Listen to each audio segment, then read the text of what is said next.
Good morning students. Third unit में आज का हमारा टॉपिक है स्कूल कल्चर।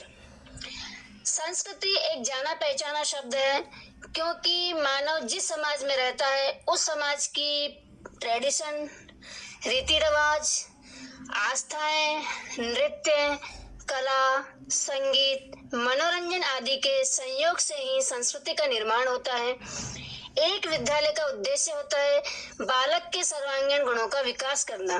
जब स्कूल द्वारा बालक को ज्ञान प्रदान किया जाता है तब उसके कार्य एवं व्यवहार को भी सही दिशा प्रदान की जाती है, जिसके लिए सबसे पहले विद्यालय के उद्देश्य एवं क्रियाकलाप सुनिश्चित किए जाते हैं। यही विद्यालय संस्कृति के अंतर्गत आते हैं।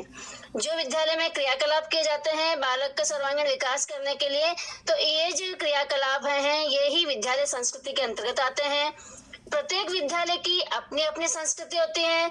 उदाहरण के रूप में हम देखते हैं, एक विद्यालय जो कि प्रकृतिवादी उद्देश्यों को ध्यान में रख के और क्रियाकलाप करता है और बालकों को शिक्षा प्रदान करता है, तो वहीं दूसरा अन्य जो विद्यालय है वो आदर्शवादी उद्देश्यों को ध्यान में रखकर शिक्षा प्रदान करता है। तो इस प्रकार अगर हम देखते हैं तो दोनों विद्यालयों की शिक्षा में जो मुख्य रूप से जो अंतर पाया जाता है वह उन विद्यालय की संस्कृति के आधार पर ही होता है।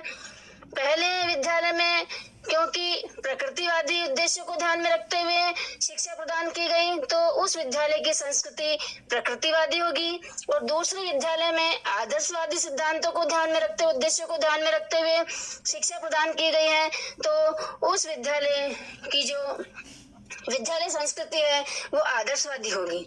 तो इसको हम एक परिभाषा के माध्यम से भी समझने का प्रयास करते हैं। प्रोफेसर एस के दुबे के अनुसार विद्यालय संस्कृति का आशय विद्यालय की व्यवस्था, उसके स्वरूप एवं उद्देश्यों से है, जिनको विद्यालय की गतिविधियों में स्पष्ट रूप से देखा जा सकता है। तो इस प्रकार विद्यालय संस्कृति से तात्पर्य विद्यालय द्वारा समाज की विभिन्न एक्सप्रेशंस की पूर्ति करने वाले क्रियाकलापों से है।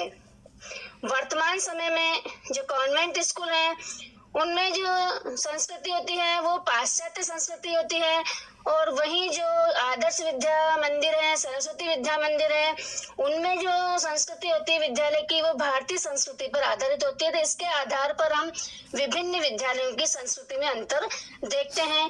दोनों विद्यालयों की जो संस्कृति है, दोनों विद्यालयों का जो अध्ययन अध्यापन का जो तरीका है, जो उद्देश्य है, वो भिन्न भिन्न देखने को मिलते हैं।